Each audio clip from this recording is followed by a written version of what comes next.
Great, so good evening everyone, and thanks for joining us for this webinar and online workshop on asthma in pregnancy.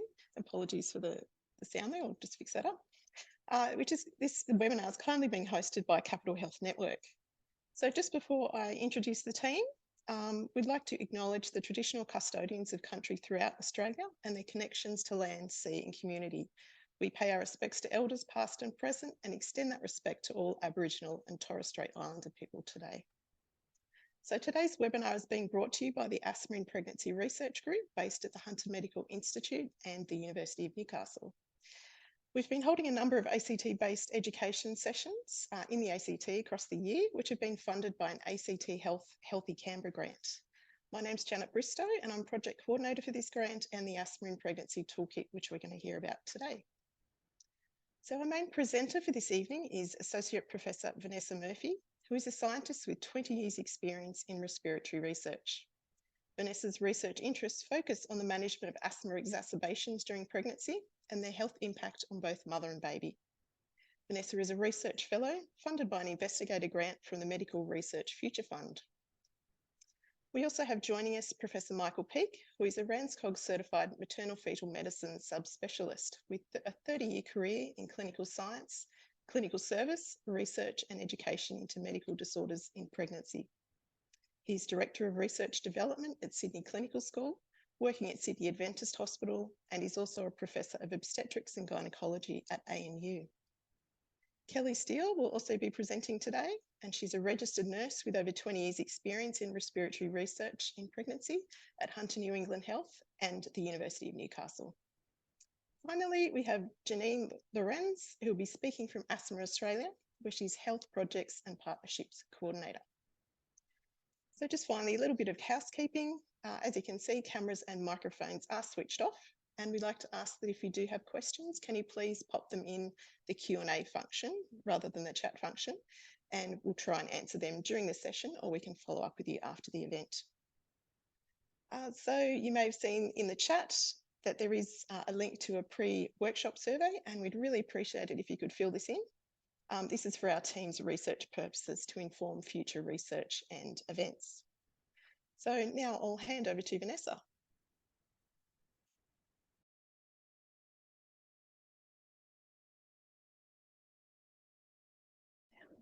Thanks, Janet, and thank you everyone for joining us this evening.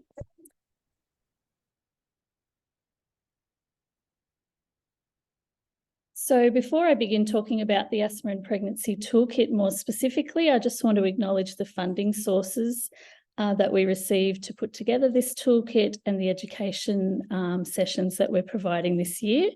So the toolkit itself was funded by a grant from the Clive and Vera Ramaciotti Foundations, and we have had support from the University of Newcastle, the NHMRC Centre of Excellence in Treatable Traits, and the Hunter Medical Research Institute. And the educational campaigns that we've been running this year are supported by the ACT government and Asthma Australia.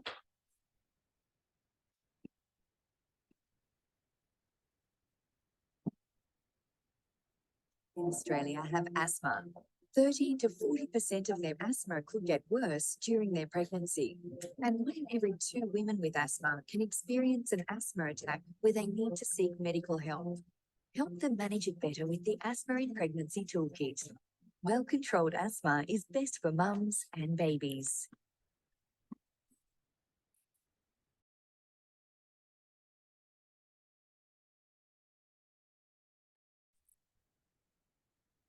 Okay, so as you saw on that little video, 13% of pregnant women in Australia have asthma. Asthma is the most common chronic disease to affect women in pregnancy, and Australia has one of the highest rates of asthma in the world. Compared to women who don't have asthma during pregnancy, those with asthma are at increased risk of a number of poor perinatal outcomes, particularly preterm birth, low birth weight, and preeclampsia, as well as neonatal poor outcomes like being hospitalised at birth or being small for gestational age. In addition, children whose mothers have asthma are at increased risk of getting asthma themselves in childhood. 1 in 10 pregnant women with asthma may require oral corticosteroids for an exacerbation. And the number of women who seek medical help in general is much higher than that. Around 45% will need to seek help for an exacerbation in pregnancy. And once again, this increases further some of those perinatal risks, particularly low birth weight and preterm birth, and further increases the risk of the child having asthma.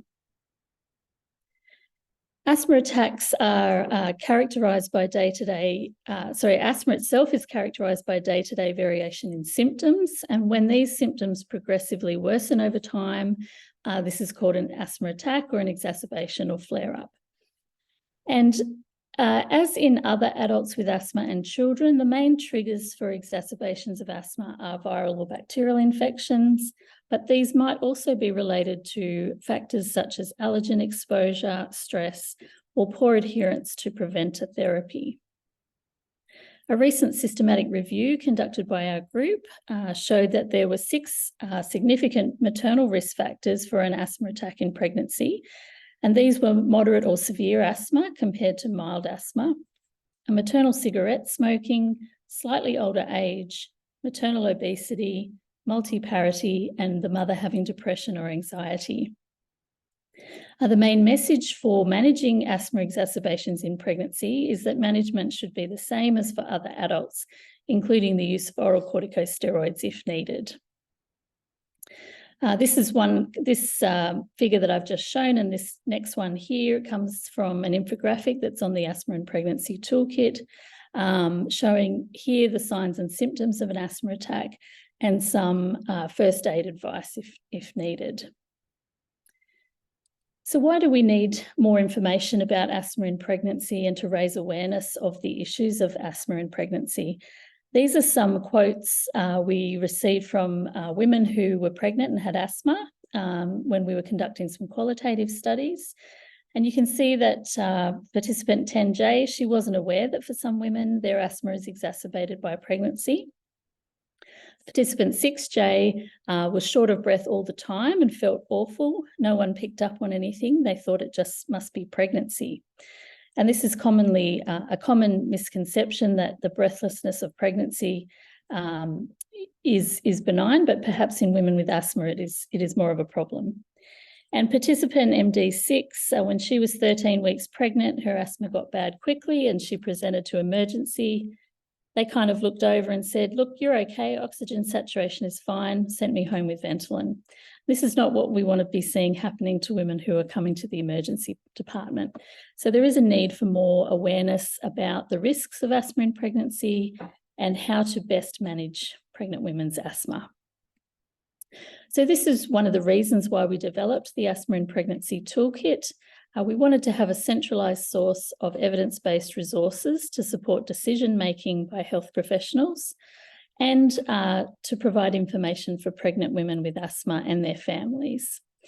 And the Asthma in Pregnancy Toolkit has been endorsed by Asthma Australia, which is the peak consumer body, as well as the Society for Obstetric Medicine of Australia and New Zealand. So I've mentioned the first of these goals already, raising awareness. We particularly were conscious that there were very few resources available for antenatal clinicians, including midwives and obstetricians, but also that more information was needed for GPs and practice nurses, pharmacists, as well as specialist physicians and nurses. We wanted to provide evidence-based resources and also a platform to disseminate new research findings in this area. And hopefully by having an online platform, this might support the care and management of asthma during pregnancy in rural and remote areas. So to start off tonight, I'm just going to give you a quick tour of the toolkit. So you can find this at asthmapregnancytoolkit.org.au. I'm going to run through the sections of the toolkit briefly so you know where to go back to later and find more information. And then we'll dig into the recommendations for management of asthma in pregnancy in more detail. So this is the homepage of the toolkit. You can see that there's a section for healthcare professionals and a section designed for families.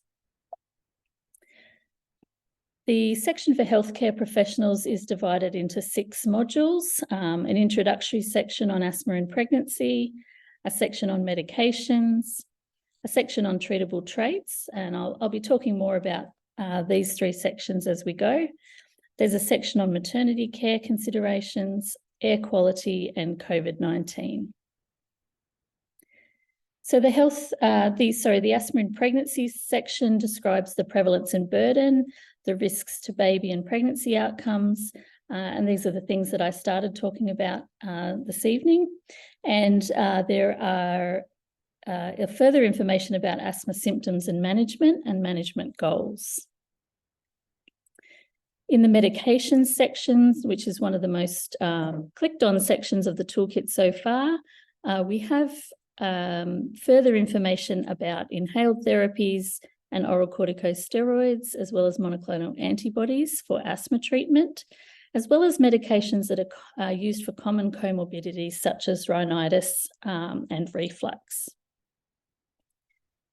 In the treatable traits section, you'll see that we've divided this into pulmonary, extrapulmonary, and risk factors or behavioural traits, and I'll go through this in much more detail later on tonight. In maternity care, there's information around models of care, labour and birth, and breastfeeding. The air quality section considers both outdoor air quality and indoor air quality, particularly as they are triggers for asthma in many people. So things such as outdoor allergens and thunderstorms, bushfire smoke exposure and heat stress, as well as indoor considerations like cigarette smoke, allergens, and natural gas exposure. And the COVID-19 section discusses risk and susceptibility in pregnancy, vaccination, antivirals, and long COVID. There's also a significant section of resources, for example, infographics and videos, as well as clinical assessments like written action plans, etc. And in the For Families section, we've designed most of this around frequently asked questions. For example, will pregnancy affect my asthma symptoms? Is my asthma medication safe to take during pregnancy and breastfeeding? And we have short answers in easy to understand language. Here are some of the other FAQs. When should I see my doctor about my asthma in pregnancy? Is there any way I can reduce my baby's chance of inheriting asthma? What if I get COVID during pregnancy? Things like that. One of the resources in the For Families section is a one-page list of 6 questions that a woman could take to her doctor to ask more about their asthma, particularly things like, can you check that I'm using my inhalers correctly? And can I have an updated written asthma action plan? The Aboriginal and Torres Strait Islander resources are under development. We will soon have links to existing resources on this page, but we also invite Aboriginal and Torres Strait Islander women to share their stories to help us shape more specific messages for them and their communities. Okay, so that's the end of the toolkit tour. I'm now going to move on to talk about recommended management, and I will go through each of these sections in detail, but basically the recommended management for asthma in pregnancy comprises these 5 components: regular review every 4 to 6 weeks, the continuation of prescribed asthma medications, multidisciplinary management, particularly involving the obstetric care provider, management of comorbidities or treatable traits, and self-management education. So starting off with regular review. Asthma symptoms are known to change in pregnancy for many women. Traditionally, it was thought that a third of women got worse, a third improved, and a third stayed the same. And a recent study published in 2022 showed that there were actually 2 trajectories of change. 60% of women had no change in their symptoms in pregnancy, and the other 40% showed worsening asthma symptoms. Although interestingly, in those final few weeks of pregnancy, most women experienced a reduction in their symptoms. And these changes in symptoms are unpredictable from pregnancy to pregnancy and woman to woman. And that's the basis behind the recommendation of 4 to 6 weekly checkups. So asthma medication, this is one of the most commonly requested sources of information for pregnant women with asthma is around their medication use. And the key messages are that prescribed medications should be continued, that inhaled corticosteroids are considered safe in pregnancy and breastfeeding, and further information should come from discussion with the GP or respiratory specialist. So just before I talk more about medications specifically, a quick refresher on asthma and the lungs. On the left, you can see a normal lung where the muscle, the airway smooth muscle is relaxed. There's a normal amount of lining and mucus. And on the right, you can see the asthmatic lung where the airway smooth muscle has tightened, the lining is swollen, and this narrows the airways, and there's excess mucus. So asthma can be treated with bronchodilators. These drugs relax the smooth muscle in the airways, leading to dilation and opening. They're primarily beta agonists, which can be short-acting or long-acting, and the most common short-acting being Ventolin or salbutamol, and the long-acting beta agonists formoterol and salmeterol are used in combination with inhaled corticosteroids.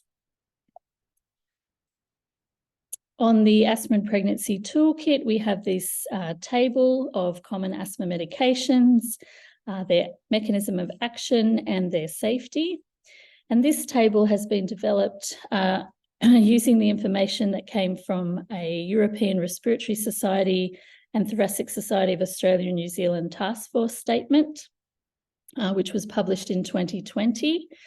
And this statement has used terminology that you can see on the right-hand side of the table of compatible, probably safe, and possibly safe, where compatible refers to drugs that have had a long history of action and no adverse effects have been noticed. Probably safe refers to drugs that are of a similar type and therefore are likely to be safe. And possibly safe refers to sort of second-line treatments that have less evidence for their safety. And of course, in pregnancy, there are often very few randomized controlled trials of medication. And so the primary way that we understand medication safety comes from longevity of use. This table is going to be updated shortly with the Australian categories for safety. So salbutamol and terbutaline in Australia are both considered category A medications. If we turn now to the anti-inflammatory medications, they reduce inflammation in the airways, particularly eosinophilic inflammation, include the inhaled corticosteroids. They can also be known as preventers or controllers that are used long-term for the maintenance of asthma control. And as I mentioned earlier, can be used in combination with a long-acting beta agonist. So here in the table from the toolkit, we have information about budesonide, which is the only category A medication of this type in Australia. Flexitide, Symbicort and Seretide are considered category B3 in Australia. They're probably safe, but they just haven't been around as long enough, so there's less information available in the literature on their safety. So the key message for inhaled therapy is that regular anti-asthmatic therapy with inhaled corticosteroids and beta-2 agonists is safe and should be routinely used for asthma control to ensure less risk of adverse outcomes for the mother and fetus. When we consider oral corticosteroids, their benefit in severe asthma exacerbations is thought to outweigh any possible fetal risk. They should be prescribed as for non-pregnant women, in the context where the ultimate goal is to reduce the risk of an exacerbation occurring in the first place. So prednisolone is a category A medication in Australia. This is some data that's come from the US. It's a bit old now, but there's no more recent studies in this area. And it shows that women who are pregnant often are less likely to receive oral corticosteroids in the emergency department setting. They are less likely to be prescribed oral corticosteroids on discharge. And in these studies, they were more likely to have an ongoing exacerbation or to represent to emergency within 2 weeks. So as I said, there's no other more recent studies, and certainly there's no Australian data. I think it would be really interesting to know whether these type of prescribing patterns exist in our emergency departments. But certainly the recommendation is that pregnant women should be treated as non-pregnant women would be when they have an asthma exacerbation. Turning now to the monoclonal antibodies, these are more new medications that block specific molecular pathways involved in an individual's asthma. They are all considered category B1 in Australia, and there's not a lot of research data on any of these drugs. The most data we have is on omalizumab, where there has been a published pregnancy registry called EXPECT. This is from the US and Canada, and this study published pregnancy outcomes for 230 pregnancies and found similar rates of stillbirth and other outcomes such as congenital malformations, preterm birth and low birth weight when compared to a comparator cohort where the asthma was also moderate and severe, but no monoclonal antibodies were used. There are other registries now that are collecting information on other monoclonals in pregnancy.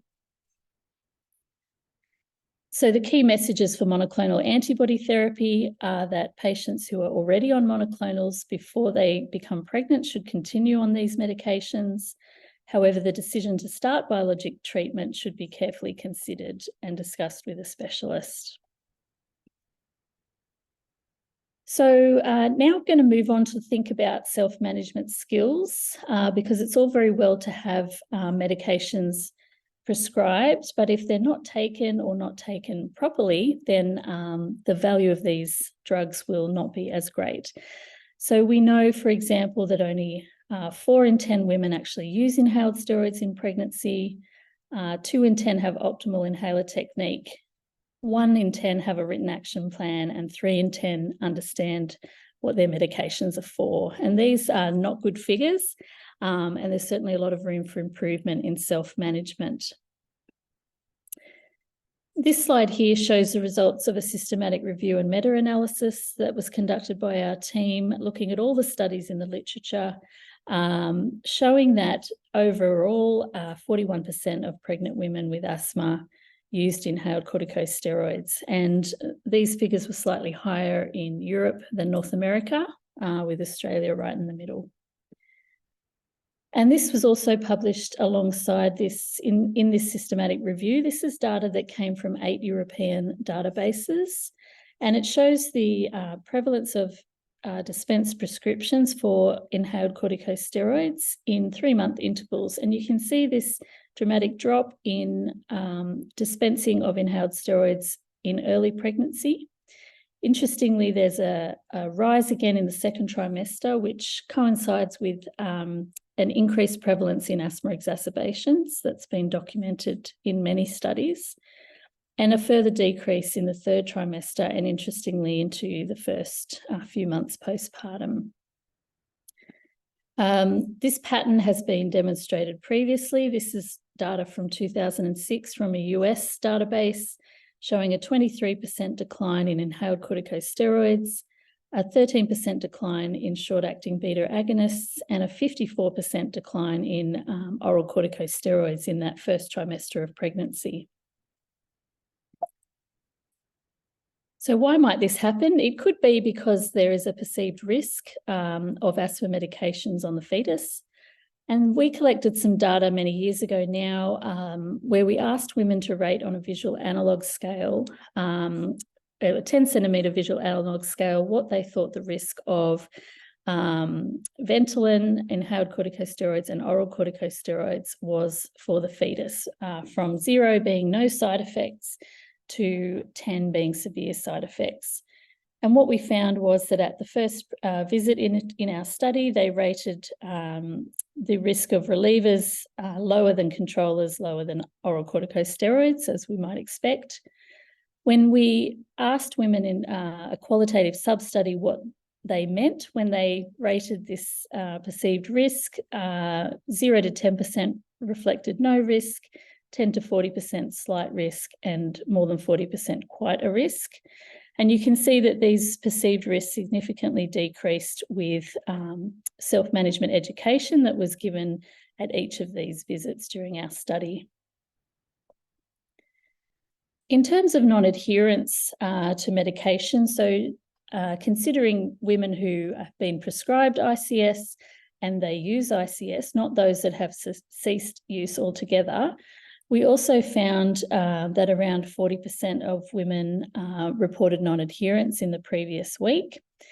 With repeat education sessions, this was significantly reduced down to about 22% towards the end of pregnancy. Unfortunately, at 6 months postpartum, this had really jumped up again to 56% of women. This is one of the figures that's on the Asthma and Pregnancy Toolkit explaining a potential cycle of non-adherence where poor adherence to inhaled corticosteroids leads to worsening symptoms. A woman might then increase her reliance on her reliever medication. This might reinforce that her preventers aren't effective, leading to further non-adherence.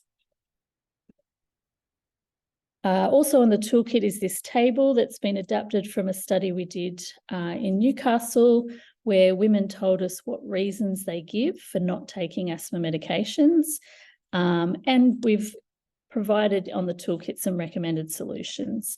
So the number one reason women gave was that they didn't like the taste or they experienced throat or mouth symptoms. And this is something with inhaled corticosteroids that can be reduced by rinsing and gargling after using the preventer. And in the case of metered dose inhalers, using a spacer can minimise these symptoms. And unfortunately, the second highest reason people gave was that they thought it was unsafe in pregnancy. Some women felt that they didn't need to take it, or they were concerned about the dose. There were other side effects that women didn't like. And of course, people sometimes be forgetful. So what about overuse of short-acting beta agonists? This is some data from the Breathing for Life trial, which was conducted in 6 antenatal clinics in Sydney, Newcastle, Brisbane and Canberra. And we've had a look at the data based on whether women were using inhaled corticosteroids, shown in orange, or were not using inhaled corticosteroids in blue. And you can see that in the previous week, 76% of women using inhaled steroids also used a SABA. This was 52% for the women who were not prescribed or not using ICS. Those that used it more than 2 days a week, which is an indication that they might have uncontrolled asthma, was still very high. And among those who didn't have ICS, this was almost a third, and about 20% were using their SABA 7 days a week. And these are the median times per week that they reported using their SABA. So there's a group of women who are likely to need inhaled corticosteroids who are not using inhaled corticosteroids in pregnancy. Okay, so to just break up this talk a little bit tonight, I'm going to sprinkle in some very easy quizzes just to keep you on the ball. So to do that, I'm just going to stop sharing my screen for a minute and I'm going to go over to the Mentimeter. If you go to menti.com, you can enter the code 86992823, and that should bring up the Mentimeter questions.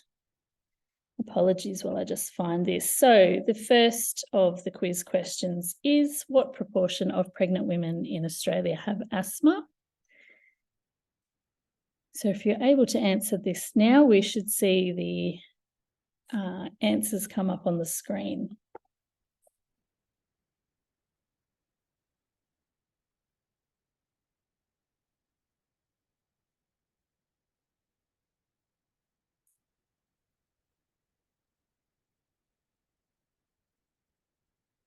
A few people are able to get on. I can see 5 on there. Janet, I'm not sure if you can put that in the chat, the code there, although it's now on the screen, so that's probably fine.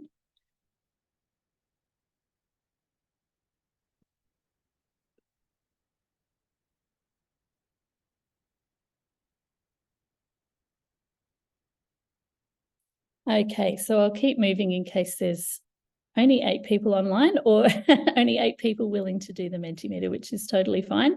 So yes, the majority of you got that right. 13% of pregnant women in Australia have asthma. So if we move to the next question, pregnant women are at increased risk of, is it preterm birth, vaginal birth, or long labours?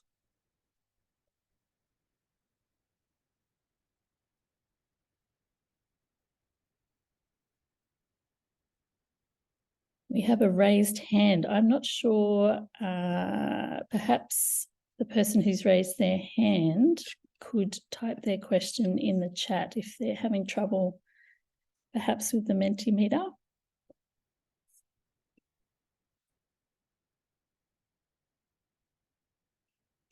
Okay, so yes, preterm birth has been one of the most studied outcomes in this population, and many studies have shown that women with asthma are at increased risk of this outcome. Having an exacerbation of asthma in pregnancy further increases the risk for, is it low birth weight, caesarean section, or congenital malformations?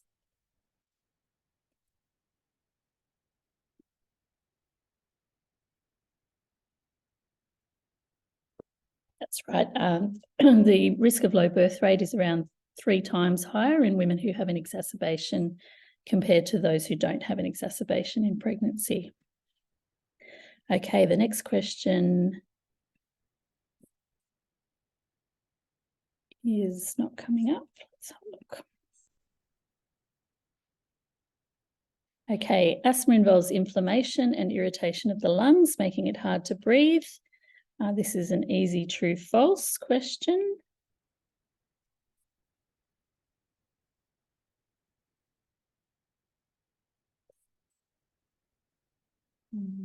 Okay, there we go. Yes, that's correct. Okay, the next question, inhaled corticosteroids can be used in combination with a long-acting beta agonist.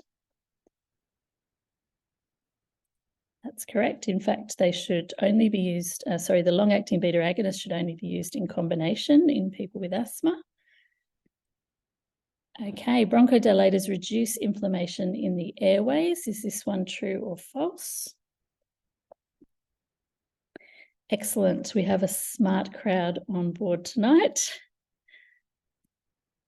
Okay, the next one is budesonide and fluticasone are considered the recommended inhaled corticosteroids in pregnancy because the options being there have been multiple RCTs demonstrating their safety. They're also considered safe in children. They are the least likely to be inquired about by women calling a medication safety service, or they have the longest history of use in pregnancy with the most reassuring safety data available. Unfortunately, there haven't been multiple randomized trials. There was one placebo-controlled trial of budesonide when it was first being developed that did include pregnant women. Incidentally, that trial published results for preterm birth, low birth weight, and other perinatal outcomes in about 300 women, but that's the only RCT that compared budesonide with a placebo. They were, however, used significantly in Scandinavia, where there are lots of large database studies showing their safety, particularly for budesonide. Okay, the proportion of pregnant women with asthma who use inhaled corticosteroids is approximately, is it 10%, 40%, or 80%?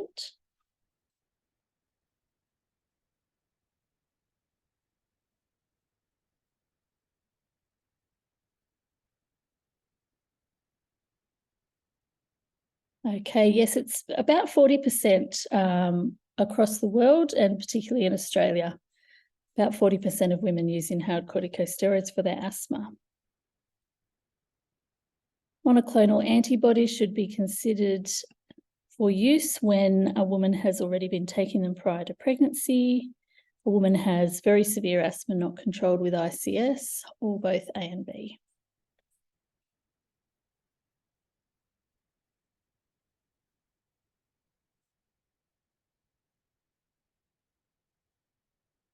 That's right. Yes, both of those conditions are true. Of course, if someone has very severe asthma that's not been controlled with ICS, but she hasn't been taking it before pregnancy, then that would require more specialist opinion.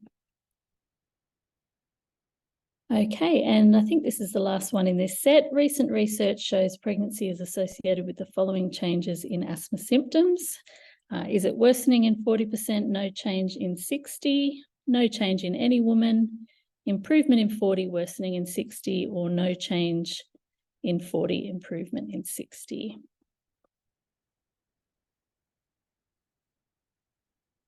Everybody was listening carefully. Yes, it was worsening in 40%, no change in 60%.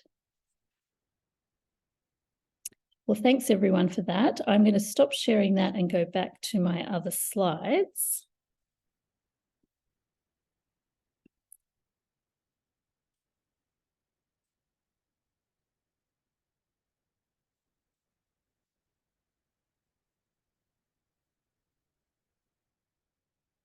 Okay, and we're going to move on to talk a little bit about education, self-management education, particularly around inhaler technique, medication adherence, and reinforcing the importance of good asthma control in pregnancy. Did you know only 2 in 10 pregnant women with asthma use the correct inhaler technique? Help women to get this medication to where it's needed. Well-controlled asthma is best for mums and babies.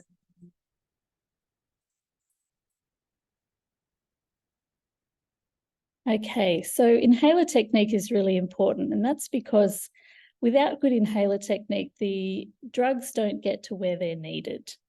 So on this slide from Asthma Australia, you'll see that when somebody uses a puffer on its own, a lot of the drug ends up in the throat and even in the stomach, and a lot less in the lungs. But when a spacer is used, you can see that a lot more of that drug ends up in the lungs where it's needed. So I'm just going to stop sharing in a minute and hand over to Kelly and Janet. Kelly's our registered nurse who works with a lot of pregnant women with asthma, and she's going to demonstrate with Janet inhaler techniques both for puffers and spacers, turbuhalers and accuhalers. So I'm going to stop sharing that.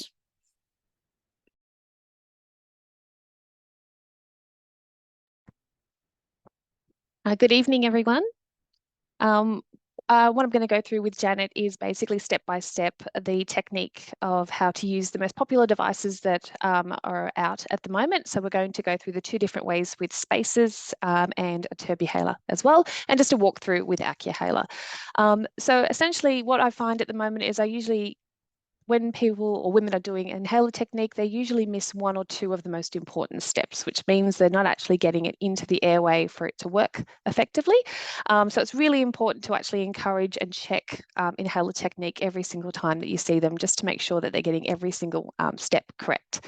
So we're going to go through the 1 puff, 1 breath method with the spacer. So essentially with this, what we get participants or patients to do is shake at least 5 times of the PMDI, pop it into the actual spacer, and then we actually get them to breathe out to the side, pop it in their mouth, press down once, take a nice deep slow breath in and hold for at least 5 seconds. 10 seconds is great, but 5 at the minimum if we can. So I'm going to get Janet to walk through these steps with this as well. So if you could give it a nice good shake. Breathe out to the side, pop it in your mouth, press it down once, big breath in, hold for 1, 2, 3, 4, 5, and then gently relax. Excellent. So that one's a quite easy and quick way to take the medicine, but what we also find is that, especially with women when they get towards the end of their pregnancy, it can be quite difficult to take a big breath in and also to hold it for at least 5 seconds. So that's why we also encourage the one puff, 4 breath technique, which was tidal breathing. So same again, shake at least 5 times, breathing out, pop it in the mouth, press it down once, and then it's just 4 normal breaths, whatever they're breathing at that time, 4 normal breaths, and then they can come off. So Janet, I'll walk you through that one again. So if you give a nice good shake, excellent, breathe out to the side, pop it in your mouth, press it down once, and just 4 normal breaths in and out, very relaxed breathing. Over the 4 breaths, the medicine goes in and sticks to the airways. Another 2. Excellent. And then she can come off. And then obviously repeating more, you repeat every step again by shaking it and then going forth. So the next one we're going to go through is Turbuhaler. This device here. So pretty much for this one, take the cap off, holding it upright. You need to turn it one way so you hear the click and then turn it back. Then we instruct patients to pop their head down slightly, pop the mouthpiece in the mouth with a nice good seal around it, and then take a nice forceful deep breath in and then hold it again for at least 5 seconds. 10's great, but at least 5. So Janet, if I can get you to holding it upright, turning it one way, turning it back, pop your head down slightly, breathe out to the side, pop it in, and big breath. Beautiful. Hold for 1, 2, 3, 4, 5, and then gently relax. Excellent. And then you pop the lid back on and it's done. The last one that Vanessa mentioned was AccuHaler. I actually don't have a device for that, but it's very quite simple. It's not as popular that we see at the moment, but pretty much it just has a thumb grip, which you turn to the side. Then there's a bar that you again turn to load the device. Then again, blowing out to the side. We then ask participants to pop it in their mouth, take a nice big deep breath in, and then hold for at least the 5 to 10 seconds. And then because it's a powder, it's just a gentle relax after they're finished as well. So I'll hand you back to Vanessa. Okay. Only 1 in every 10 pregnant women with asthma have a written action plan for their condition. Help them manage it better with the Asthma in Pregnancy Toolkit. Well-controlled asthma is best for mums and babies.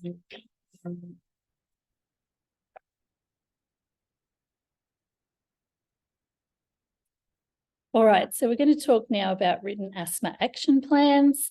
And for that, I'm going to hand over to Kelly again. So written action plans is an individualized plan for anyone who has asthma, but specifically we love women who are pregnant to have this so that they've got something to use as a guide if they do become unwell at home and what to do with their medications to prevent it from worsening.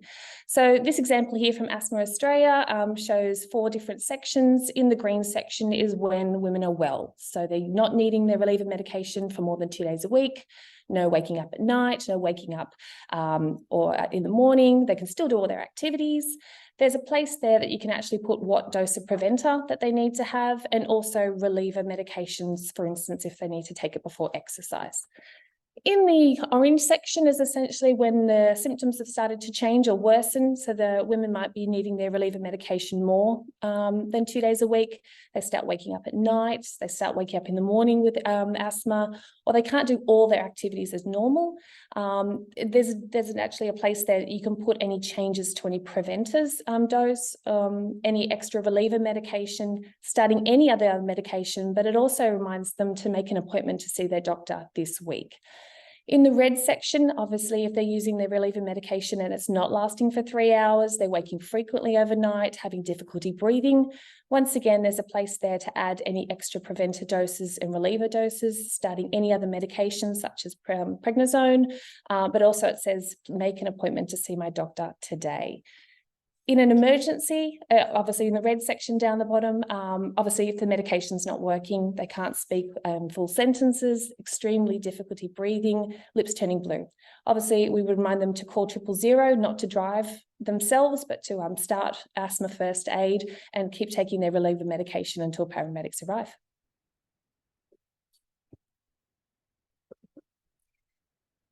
Thanks, Kelly. And sorry, I had the video off there for your face for a little while. Okay. So one of the reasons why it's so important for women to receive good management of their asthma during pregnancy is that there's actually evidence from the literature that active asthma management lowers some of these poor outcomes.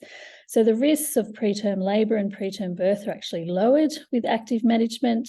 The same for neonatal hospital admission and gestational diabetes, as well as later development of asthma in the child. And importantly, the use of inhaled corticosteroids has not been associated with any increased risks of things like low birth weight or small for gestational age, preterm birth, or congenital malformations. Okay, so moving on now to the next part of recommended management for asthma in pregnancy, and that is regular review. As I've mentioned before, symptoms change unpredictably, and therefore review of symptoms is recommended every 4 to 6 weeks. Now, how do we actually do that? And I'm going to talk briefly about symptom control assessment, and then around lung function using spirometry, and the measurement of FeNO, or exhaled nitric oxide. So this is an example of a symptom control questionnaire. This is the Pregnancy Asthma Control Test. It's almost identical to the other asthma control test, the ACT, where it has 5 questions asking about symptoms in the previous 4 weeks. And so the first question is around how much of the time did asthma keep you from getting as much done at work or home? The second question relates to shortness of breath due to asthma, and this is where the pregnancy-specific asthma control test comes in. They've added due to your asthma to distinguish from breathlessness of pregnancy. The third question relates to how often asthma symptoms have woken you up at night or earlier than usual in the morning. The fourth question is around rescue inhaler use, such as salbutamol. And the fifth one is an overall rating, patient rating of asthma control. And for this test, a score of 19 or less indicates that asthma might not be as controlled as it could be. In terms of lung function and using spirometry in pregnancy, we'll just go through this in a little bit of detail. Spirometry measures the volume of air that the patient can expel from their lungs after a maximal expiration. And here's the normal volume time curve on the left, so showing that the FEV1 is the forced expiratory volume at 1 second, so how much air can be expired in the first second, and then the forced vital capacity is close to the total amount of air that can be expelled from the lungs. On the right is a flow volume curve. This is often the curve that the spirometer will produce as the test is being done. And you can see here that the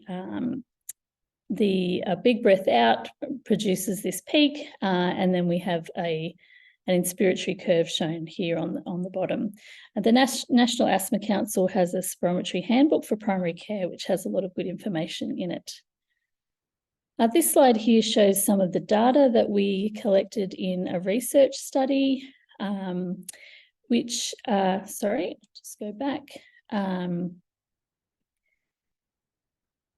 demonstrates that while there are some minor changes in FVC and FEV1 across gestational age, that these are fairly small and not of clinical significance. So these lines show the modelled values from individual data from 1,000 women, where you can see that women with asthma have a lower FVC and lower FEV1 as expected, but really not a lot of change over the course of gestation. So spirometry is still useful as a clinical tool in pregnancy. In terms of contraindications, however, recent eye, thoracic or abdominal surgery, aneurysms, unstable cardiac function, pneumothorax, chest or abdominal pain would mean that you would not do a spirometry. For pregnant women, nausea might be an issue to consider. The pre-spirometry checklist here shows that you should explain the purpose of the test and demonstrate the procedure. Ask the patient to empty their bladder if they need to beforehand. The patient's age, height, gender and ethnicity is important to record, as this is going to be used to determine what their predicted values are. People who are taller, for example, have bigger lungs and better lung function would be expected there. Note when the bronchodilator was last used. If it was used recently, that's going to influence their lung function, and the patient can sit comfortably to do the test without leaning forward. Now, these are the steps for performing spirometry, and I'm going to show you a couple of videos after this to show you what it looks like in real life. So people need to seal their lips around the mouthpiece, make sure the tongue's not in the way, breathe completely in until their lungs are full, and immediately blast the air out as fast and as far as possible until their lungs are empty. For an inspiratory curve, they need to breathe in again. And the process needs to be repeated to obtain 3 acceptable tests. So these tests need to be within 150 mils of each other to be considered acceptable. And you can see on the right here what that would look like if it was done very well, where the volume time and the flow volume curves are almost overlaid. Here are some real life flow volume loops. So from some of our studies, so if we look at the flow volume loop on the right here, you can see that the 3 curves are not overlaid. In particular, this lower one is a hill, not a mountain peak, indicating that they haven't forcibly expired as much as they could have. However, on this one here, you can see that the 3 curves are pretty much aligned. There's a little bit of a wobble in the curve, but that's really related to the individual's anatomy and not a poor technique. You can see here, again, from the National Asthma Council's handbook, you can see some of the errors that can cause problems with spirometry tests. So, for example, a submaximal effort will give the hill rather than the peak. A poor start is going to move the flow volume curve to the right. Coughing in the middle of the test will be a problem. And a submaximal inhalation, again, will mean that you don't get that sharp peak at the beginning of the flow volume curve. So I'm going to show you 2 videos now, and then I'll stop in case there are any questions specific to spirometry.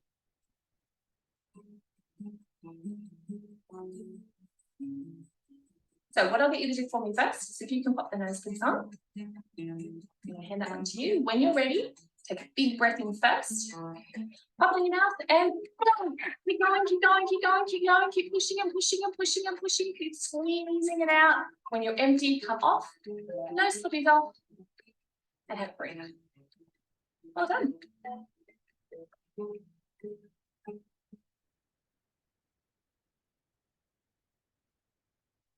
Oops. Okay, we'll go to the next one.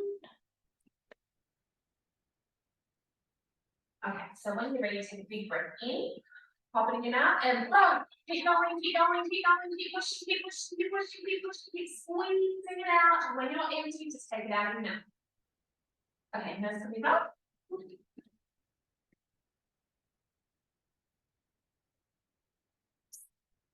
Okay, are there any questions specifically on spirometry? If you could put them in the Q&A function, that would be great, if I can find that.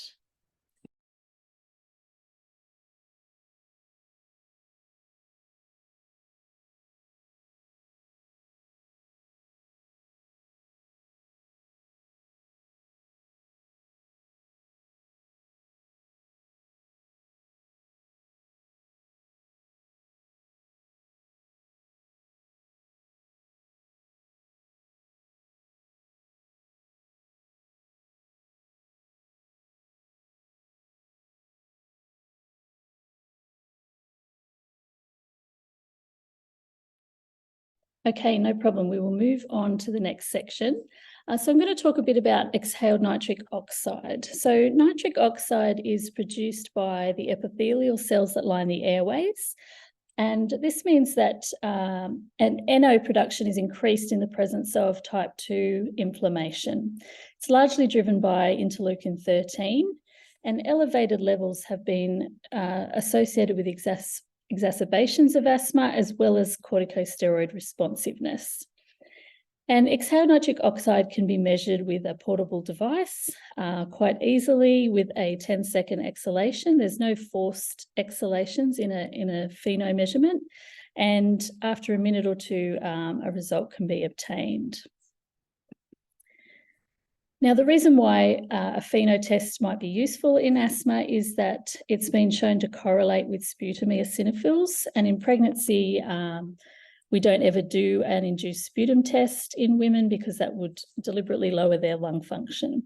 So for pregnancy, it's completely non-invasive, it's easy to perform, it gives a rapid result and is reproducible. There are several portable analyzers on the market. For example, the Niox Vero that you'll see in our video.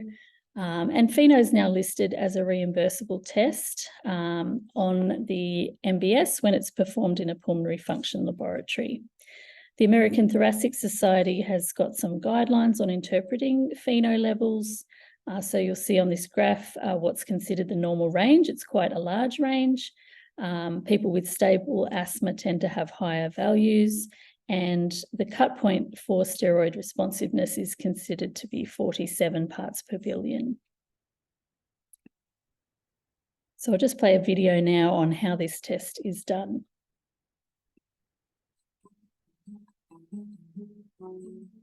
To do this particular test, what I get you to do is turn your head to the side and breathe out first. Take a big breath in. A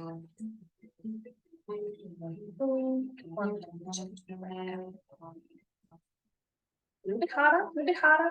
That's it. Try and keep that pressure. Keep going in between the two white lines. That's perfect. Keep going, keep going, keep going, keep going. Wonderful. Take it out.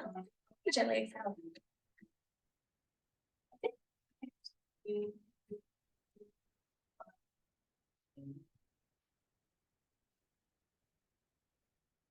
So as you saw there, it takes about 10 seconds of exhalation to complete that test. It's, as I said, it's not a forcible exhalation. You actually need to keep the pressure quite steady. It's quite a gentle breath out. So we're just going to stop again for a quick couple of questions before we move on to the next section. So I will just stop sharing for a minute and go back to the Mentimeter. Okay. And I will share the Mentimeter. Okay, so the next question is recommended management includes regular review of symptoms, involvement of the obstetric care provider, management of comorbidities such as rhinitis, and discussion of the importance of continuing medications.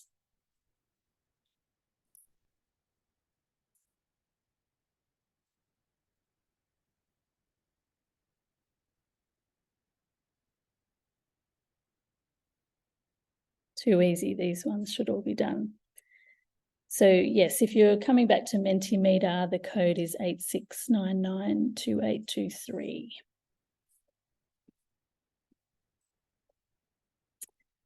Okay, the next one is pheno is a surrogate marker of eosinophilic lung inflammation, true or false?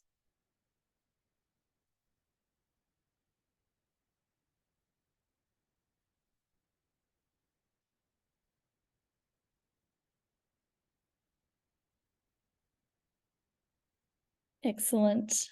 And the last one in this section, different reference values are needed for spirometry in pregnant women, true or false?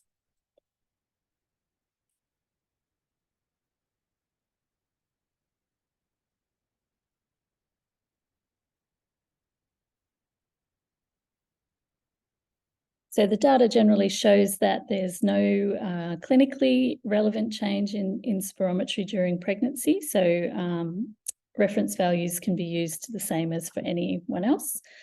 So that's false for this one. Okay, I will go back to the PowerPoint. And we're going to talk now about multidisciplinary management and particularly the involvement of the obstetric care provider. And for this part, I'm going to hand over to Professor Michael Peake, who is a maternal fetal medicine specialist, to talk us through these slides. Thanks, Michael. Thanks, Vanessa. We'll move on to the next one. And hi, everyone. So what I'm covering over the next few minutes is a bit about models of care, some points about labour and birth and the importance of breastfeeding. Now, before I move on to some of the models of care, I mean, I think we've got to remember that looking after women with medical disorders in pregnancy is a team event. Depending on the severity, it involves primary care, midwives, obstetricians, and perhaps the specialist respiratory team as well. Now, the thing about asthma and where primary healthcare is very important is, of course, the asthma predates the pregnancy and it's going to post-date the pregnancy as well. Plus, the children of parents with asthma are more likely to get asthma themselves. So there's a whole family that you have to consider to look after in the future. Now, as far as preconception care, I mean, what Vanessa's been going over throughout this whole seminar, included in the toolkit, are all the different areas you need to consider when looking at preconception care. And also with models of care too, is depending on your demographics, you've got to have to make sure your model of care is culturally safe, for your demographics. So thanks, Vanessa. We'll just move on. Now, when considering having, building up a model of care, I think you have to remember that there's not going to be one model of care that fits all situations. It's going to depend on your patient demographics, how many women you've got to look after, the resources both in the community and in the hospital setting, and what your women want for their care as well.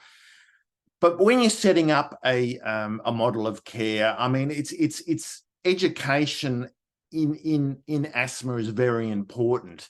If you go back to the midwives, they've done surveys and data showing that the midwives, really want to get further education in asthma and pregnancy to carry out their role properly. Of course, being midwives and seeing the mothers up front, a lot of the time the mother's going to ask them questions. So I guess when you're starting up your models of care, you have to make sure that your team members are fully educated. Thanks, Vanessa. And this not just goes on beyond the midwives. I mean, surveys looking at the confidence, knowledge, and the use of guidelines, even among primary healthcare workers and specialists, could be better.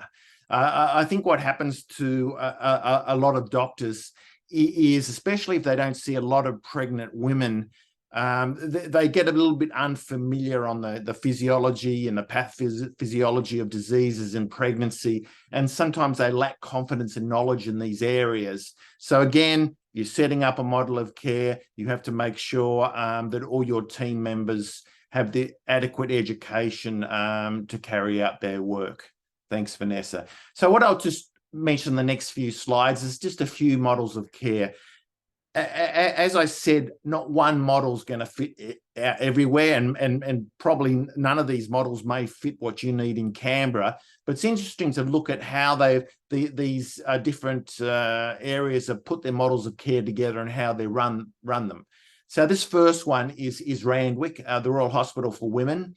How they work out their pregnancy asthma care for their women. If a woman has mild asthma, they're happy to have midwifery-led antenatal care, and then they communicate with the GP or obstetrician if anything more is particularly needed in regards to the asthma and pregnancy.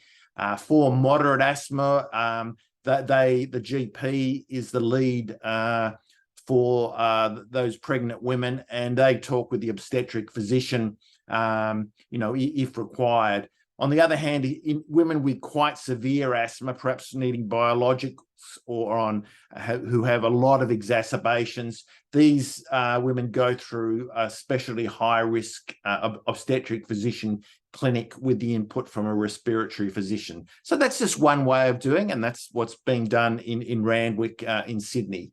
The next one is an overseas model of care. This is Manchester in the United Kingdom. How they do it is they actually divide their women whether they're well controlled or uncontrolled first up. So if you've got someone even with mild, moderate disease, but they're well controlled, the antenatal care and asthma care is led by the general practitioner. While if it's uncontrolled with changes of medication and so forth, they have a general asthma clinic within their hospital setting that sees these women and goes on to, if they've got very severe asthma, goes on to see a severe asthma specialist in a multidisciplinary team, to work out the individualized care for these women. Thanks, Vanessa. So, getting back to Australia, this is where Vanessa and the team's from in Newcastle. And I mean, this is quite a specialised antenatal asthma management service.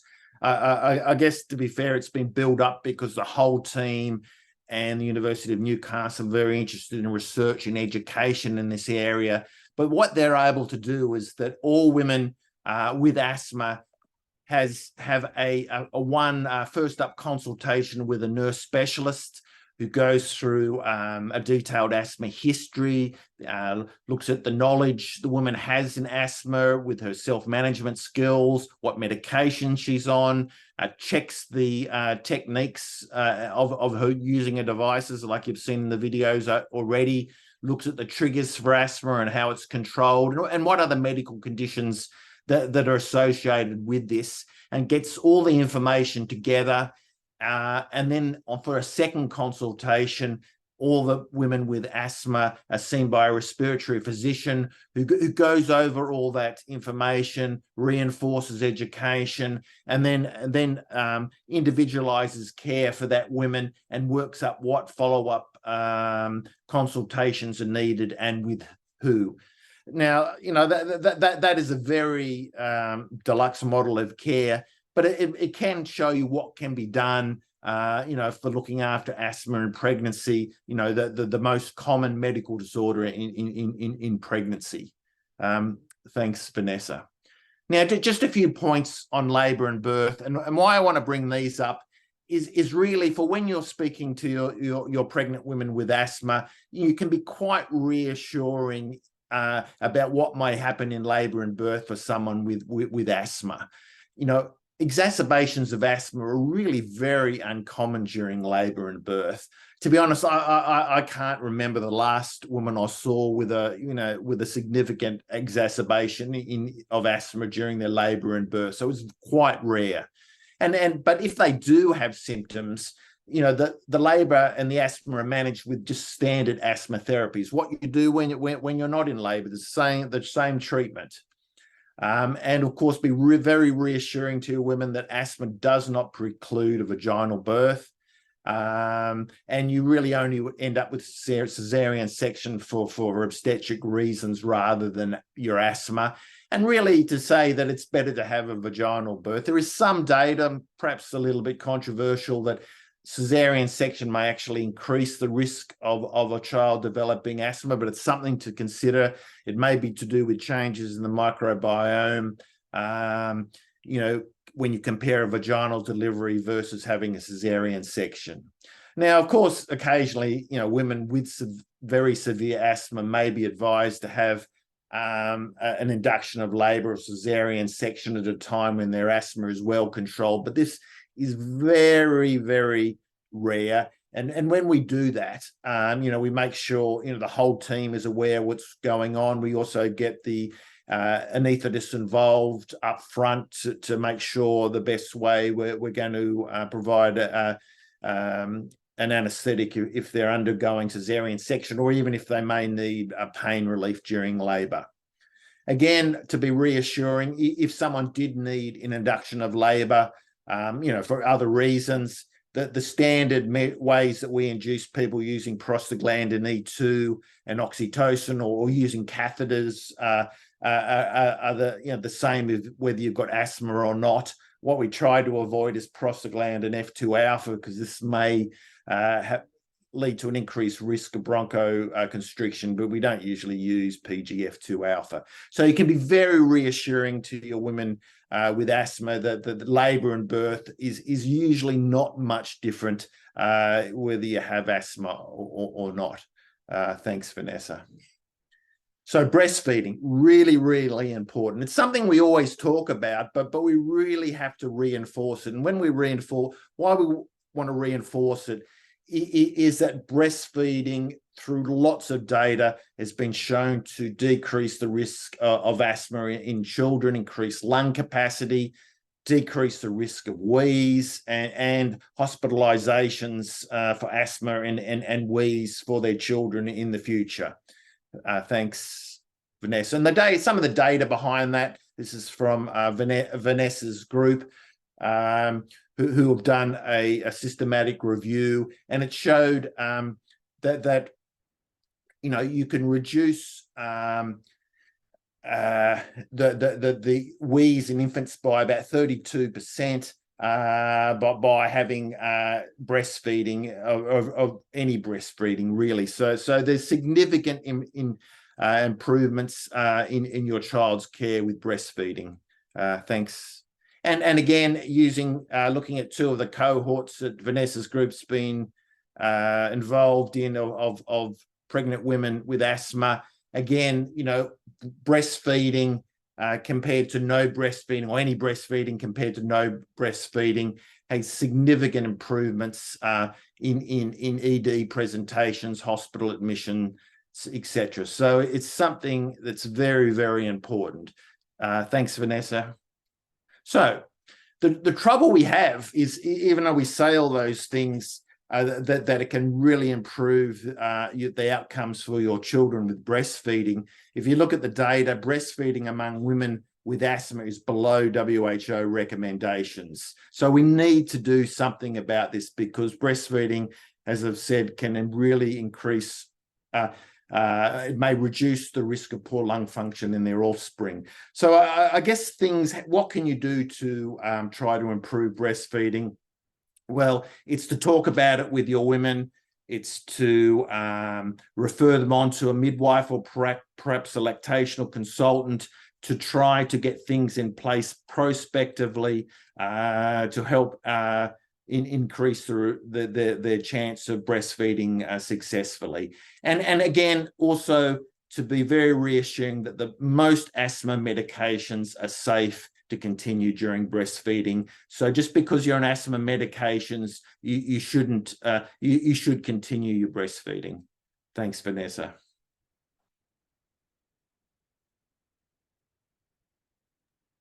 Okay, thanks, Michael, for doing that section. To finish off tonight, we're going to talk about management of comorbidities. And because I'm from the Centre of Excellence in Treatable Traits, we're going to talk about it in this Treatable Traits framework.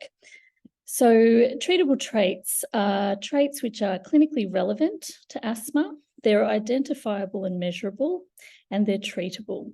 And they fall under three broad domains: the pulmonary domain, the extrapulmonary domain, and the risk factor or behavioural domain. And this is what the page on the Asthma and Pregnancy Toolkit looks like. I'm going to talk from this pie chart around the traits that have known prevalence and clinical importance in women with asthma in pregnancy. And on the right-hand side, we have the traits with unknown prevalence and or unknown clinical importance in pregnancy.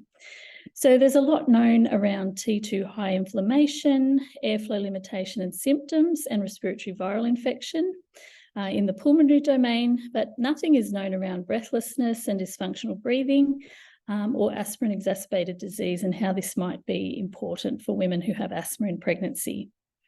In the extrapulmonary domain, there's a fair bit of data around the role of obesity and excess gestational weight gain, depression and anxiety, and rhinitis, but no research or not a lot of research on reflux or sleep apnea.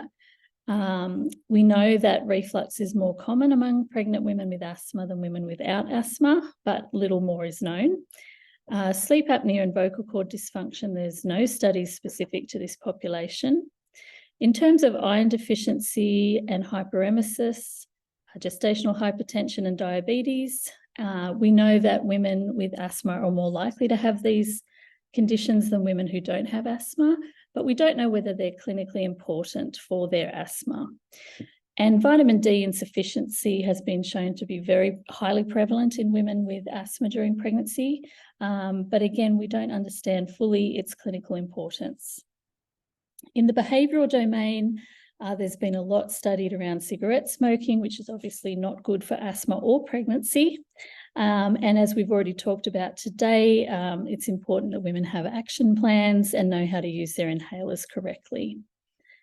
However, we don't know anything from the research perspective about e-cigarettes or vaping. There's been no studies of physical inactivity or sedentary behaviour in women with asthma during pregnancy, although there are studies showing that these are important traits for adults with asthma. And very little has been studied in terms of nutrition or health literacy. So to talk briefly about some of the things we do know in a little bit more detail, asthma can be characterised as being T2 asthma, where type 2 inflammation is high. That's sometimes referred to as eosinophilic asthma, or non-T2 asthma, where type 2 inflammation is low, and that's sometimes referred to as non-eosinophilic asthma. And you can see on the pie chart here, this is a sample of 195 women where we looked at their FeNO levels and their blood eosinophils. And when those two markers were low, we characterised them as having non-eosinophilic asthma. And this was just over 50% of the women. And for these women, inhaled corticosteroids may not be as effective as those who do have high levels of eosinophils. And as I mentioned earlier around exhaled nitric oxide, I just wanted to share an example of where this has been used in pregnancy. So we conducted an RCT called the MAP study, where women were randomised to a control group where treatment was stepped up or down according to symptoms, or the FeNO group where their treatment was stepped up or down according to both their FeNO level and their symptoms. And they had monthly visits during the pregnancy where treatment was adjusted, and all 220 women were non-smokers. And what we found in this RCT was that exacerbations in pregnancy were reduced by 50%, with a number needed to treat of 6. Women were more likely to be prescribed inhaled corticosteroids using the FeNO-based approach, but at a lower mean dose. And women were also more likely to receive long-acting beta agonists in combination with their inhaled steroids. And this was mostly for symptom control. Just to finish off that story, we did do a larger trial in a real-world setting where we changed treatment every 6 to 12 weeks during pregnancy. We used a similar algorithm, but we did not find any significant improvement in perinatal outcomes, which was what we were primarily interested in the Breathing for Life trial. So more research is needed to fully understand how using pulmonary biomarkers can potentially improve asthma in pregnancy. Okay, the other part of the pulmonary domain that we know a fair bit about is respiratory viral infections, which are a common cause of asthma exacerbations in all people with asthma, including pregnant women. On the right, you'll see a graph of common colds occurring in women with and without asthma. So the women with asthma were more likely to have common colds across pregnancy. And when these colds were PCR positive in the lab, 1 in 3 of them were associated with an exacerbation requiring medical intervention. There's also been a recent paper from Denmark, a population-based study showing that women with asthma are at increased risk of SARS-CoV-2 infection and severe COVID disease requiring hospitalisation. So vaccination, therefore, against influenza as well as COVID, is recommended in pregnancy generally, but is particularly important for women who have asthma. In the extrapulmonary domain, anxiety and depression is one of the commonly studied traits. It's been associated with a 42% increased risk of exacerbations of asthma in pregnancy. It's commonly reported among 1 in 3 pregnant women with asthma, and has also been associated with uncontrolled asthma symptoms in pregnancy. So an important trait to consider in the holistic care of women who have asthma in pregnancy. In addition, obesity is common. In the same systematic review, we also found it was associated with an increased risk of exacerbation. And on the right, you'll see results from one of our prospective studies showing that women who were overweight or obese were twice as likely to have an exacerbation in pregnancy. Interestingly, that study did not show an effect of gestational weight gain, excess gestational weight gain on exacerbations, but another study from Europe has shown that interaction. In the behavioural domain, there are many behavioural traits that are common among pregnant women with asthma, particularly smoking, excess gestational weight gain, and suboptimal self-management. As I mentioned, less is known about physical activity. This figure from the toolkit shows on the left the reasons why physical activity is good for asthma. It's been associated with improved quality of life, less exacerbations and reduced symptoms, as well as reduced anxiety and depression. And on the right, in pregnancy, physical activity lowers the risk of gestational diabetes, lowers incontinence and back pain, and reduces the risk of postnatal depression. So it's likely to be a useful intervention in pregnant women with asthma who may be more sedentary than women who don't have asthma, based on what we know in the non-pregnant population. So to finish off tonight, I'm going to try and keep time for questions. I've just got a couple of scenarios to run through, which you can answer on the Mentimeter. So I'll just read out what the scenario is and then explain what to do next. So Naomi is 20 weeks pregnant. She's mentioned she has increased asthma symptoms. She's been prescribed Seretide 250/25, 1 puff twice a day, Ventolin as needed, which has worked well to control her asthma previously. She states she's not been taking her prescribed medication since her pregnancy was confirmed, as she is concerned about possible harm to the baby. So I'm going to flick over to the Mentimeter, and you can mark on that how strongly you agree or disagree with these statements. So just a moment while I get that up and running.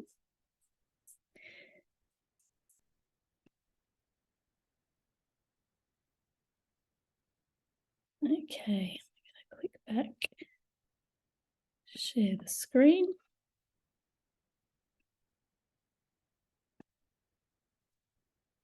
Okay, so should Naomi continue her current approach using Ventolin as needed? Naomi should be advised to restart her prescribed Seretide.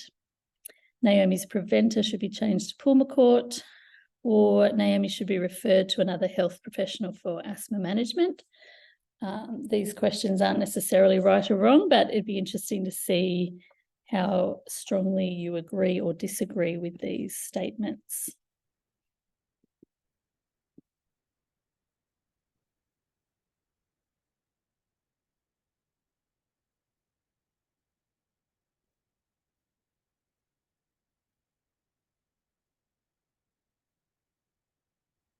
So while Pulmicort is the only category A inhaled corticosteroid in pregnancy, the guidelines also recommend that if a woman has been well controlled on another inhaled steroid before pregnancy, that can be continued.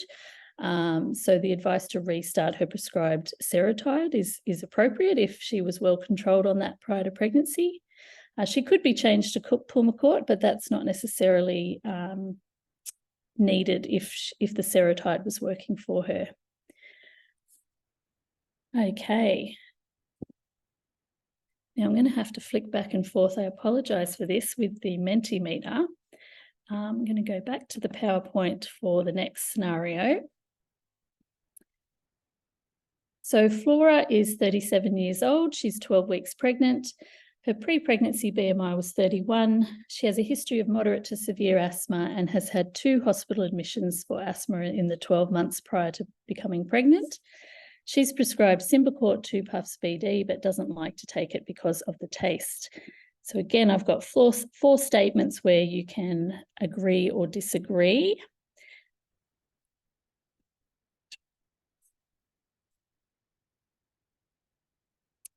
Flora is at risk of having an asthma exacerbation during pregnancy.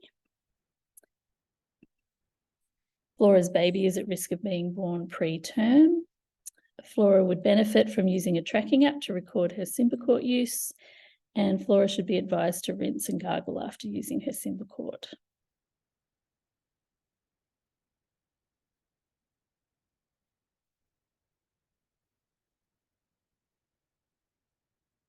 So Flora is at risk of having an exacerbation for several reasons due to her BMI, her prior exacerbation history in particular, and her baby is at risk of being born preterm primarily because she has asthma, but if she were to have an exacerbation then or require oral corticosteroids during the pregnancy, then that would increase that risk further.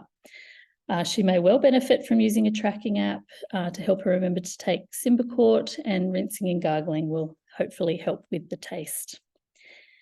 Now I'll just pop up the last one and then go back to the slides. So the third scenario is this one here. Henriette is 23 years old, 30 weeks pregnant. She's presented to emergency for the first time with an asthma exacerbation. She currently only uses Ventolin for her asthma and has been using it every day in the past month, using it 10 times in the past day. She doesn't have a current action plan for her asthma, as she rarely has symptoms since she was a teenager. So again, we have 4 statements. Henriette would benefit from using a preventer medication. Henriette should be considered for prednisolone if her condition deteriorates. Henriette requires an updated written asthma plan, and Henriette would benefit from having a spacer and being shown how to use it.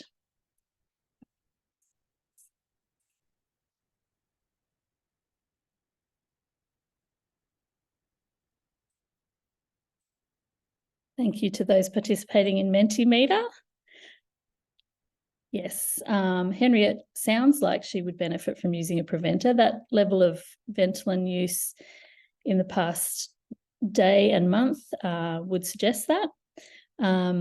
If she stays in emergency and her condition deteriorates, she should certainly be considered for prednisolone, just as any other woman with asthma would be considered for that. It's always good to give a woman an updated written action plan if she hasn't had one for quite some time, and having a spacer may help that Ventolin to be more effective. Okay, excellent. Thank you to those participating there. Okay, so to finish off, I just want to reinforce a few key messages. Treat asthma in pregnant women as you would for non-pregnant women, including maintenance medications, exacerbation management, and provision of a written action plan. Communicate with the woman's other care providers, and use and recommend the toolkit to colleagues and families. Now, when the slide changes here, I'm just going to also alert you to the fact that Asthma Australia has a 1-800 asthma line that comes highly recommended. And I'm going to hand over now to Janine Lorenz from Asthma Australia, who's got a few words just to finish off tonight. Thanks, Vanessa. That's been a fantastic presentation. So I just really wanted to make everyone aware of our free service for your patients, and also the referral options available to healthcare professionals. So patients can refer themselves, or you can refer them. We've updated our referral system as well. So there's now, best practice, medical director and ZMed. You can go through that with clinical software. I'll also drop in the chat the link to our refer page. So basically, we continue the care that you're providing your patients, and we try to make sure that they're staying on track with their preventers and that they're heading back to you when they need that extra reinforcement or some management around their medications. Just the next slide, please, Vanessa. We also provide them resources. So we've got our own resources that we can provide them. And, you know, it's all about trying to give them those messages around looking after their asthma, which is going to be best for their baby. And the next one, please. Again, I'll pop those links in the chat, and feel free to reach out if you'd like any further information about the service. Thanks very much, Vanessa. Thanks, Janine. So hopefully there's, I'm sorry we've gone slightly over time, but we will take some questions. Please put them in the Q&A if you'd like. I do notice the question that's in there already around spirometry. How would you say that this could be the same in pregnancy when we know that pregnancy hormones can relax muscle, including the lung, in a pregnant woman? So there's very little research on the relationship between pregnancy hormone changes and lung function. So while we do know that there are physiological changes with pregnancy due to progesterone, estradiol, etc., we actually know very little about how that affects the lung, how it affects exacerbations and asthma control. And I guess our studies of spirometry have shown that basically there's very, very little change in forced expiratory volume in 1 second and forced vital capacity across gestation, regardless of hormone changes. But certainly I think it's an area that needs a lot more research, because while pregnancy hormones are a potential reason why asthma changes, we don't know how they relate to changes. And we also know that generally fewer women have an improvement in their asthma during pregnancy than have a worsening. So worsening is much more common in pregnancy. The role of the peak flow meter, thanks, Paul. Many action plans used to have a spot where you could record your peak flow. And for some women, this might still be very appropriate. Peak flow meters are easy to use, and women can, see that change in their peak flow, which might signal that they're about to have an exacerbation and they might need to take action. So certainly a peak flow meter can still be recommended or used by women, usually for women with more severe disease.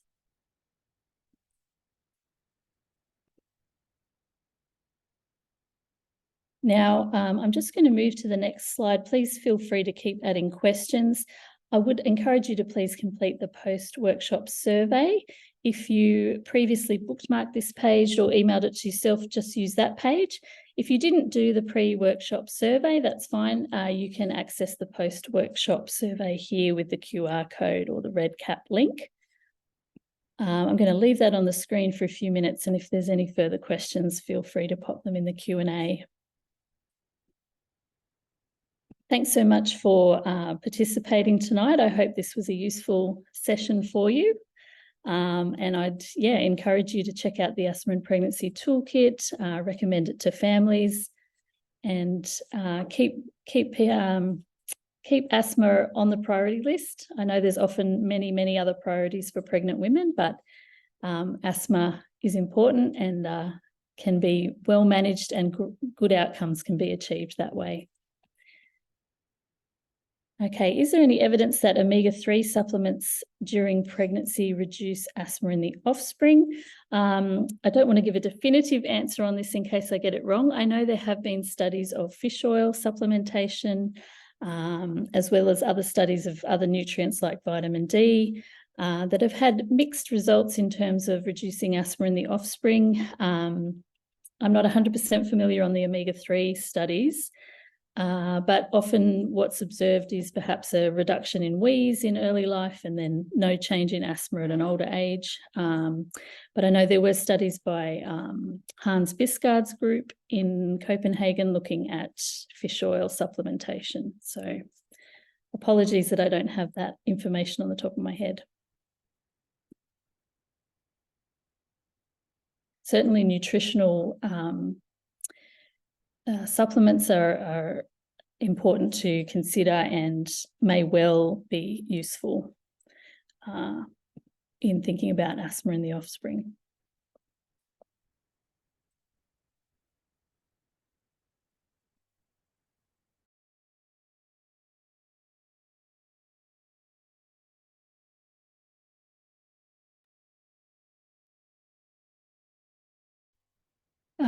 Who is eligible to do a written asthma plan for pregnant women? My understanding of this is that general practitioners and other doctors are able to do action plans. However, I understand that the scope of practice for pharmacists is going to be expanded to allow pharmacists to write a written action plan as well. Thank you very much for your questions and participation tonight. I'm going to wrap up the webinar here, but feel free to get in contact with us if you would like via the Asthma and Pregnancy Toolkit. Be happy to answer further questions that way. Thank you so much.